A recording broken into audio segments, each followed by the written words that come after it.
It's good to be back, isn't it? Yeah. All right. Whew. It is fantastic. Welcome to NI Connect 2022. Boy, it has been a strange couple of years, and one of the things I think we've missed the most is connections. These sort of deep, authentic connections between people, and it's thrilling to be in front of so many of you in person here today. And I also want to welcome the thousands of people that are online, joining from around the world. So let's make some new connections over the next 2 days. So I'm going to start off this morning with a little story. Tell you a story about data and performance. So for 100 years, the British cycling team was exceptionally mediocre. They went nearly a century, and they got 1 gold medal in the Olympics, and they had 0 Tour de France victories. I mean, it was bad. The only thing that was consistent about the team was that they lost over and over and over again. Sorry for the Brits in the room. It got so bad at one point that several equipment manufacturers refused to sell to them because they didn't want to be associated with such a terrible team. But then, in 2003, everything changed. See, that year they brought on a new performance director, a guy named Dave Brailsford. And Brailsford had this simple but really innovative idea. His idea was that if they could analyze and measure everything that it takes to be a high-performance cycling team, they could improve each step, bit by bit. 0.5% improvement here, 1% improvement there, and that those improvements would add up to something much bigger. Now, to execute his plan, Brailsford needed data. He wanted data from every part of the process. And so they outfitted the cyclists with biofeedback sensors to assess their riding technique. They tested things in wind tunnels to make sure, for example, the fabrics, they used the most aerodynamic type of fabric. And as they made all of these measurements and started to improve, the team began to improve. But they didn't just improve, they dominated. In 2008 in Beijing, the British cycling team won 8 of 14 gold medals.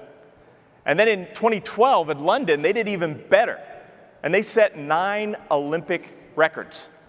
They went through a 6-year period where they won the Tour de France 5 times. And this incredible turnaround was owed in part to this idea of using data and measurements to improve every step of the process. Now, you can see where I'm going with this probably, right? There's an opportunity for us to learn from this example and apply that lesson to the work that we all do. Because certainly everyone here, you want to increase performance, right? You want products that perform better, you want them to be more reliable, and you want to get to market faster than ever before. And to do that, we can follow this example of the British cycling team. We can improve our businesses by collecting and using our test data. Because test data is so crucial, it's the only data that tells you how your product actually performs in the real world. Now, the key to doing this is to first automate through software. That's the first step, to get and collect this data. And once you do that, you can use that data to start to create that iterative loop, to start to improve. And once you have that virtuous cycle, you can apply clever algorithms like artificial intelligence and machine learning to actually improve, make that loop smarter, and make it more automated. Of course, software and automation is core to what we do at NI. It's in our DNA. Many of you have, for decades, been using our software and software-connected systems to adapt and collect data from your products and ensure their quality. Tools like LabVIEW and TestStand and SystemLink have enabled you to take advantage of data and build better products. And this is particularly important in the fastest moving technologies that many of you are working on. Technologies like autonomous and electric vehicles, like high performance RF semiconductors, or like new space technologies. And these same techniques are going to be required by more and more applications in the future.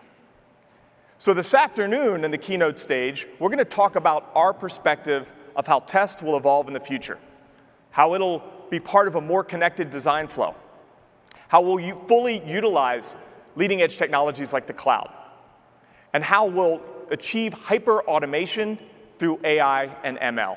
We're going to share this vision, and we're also going to share the investments that we're making to turn that vision into a reality.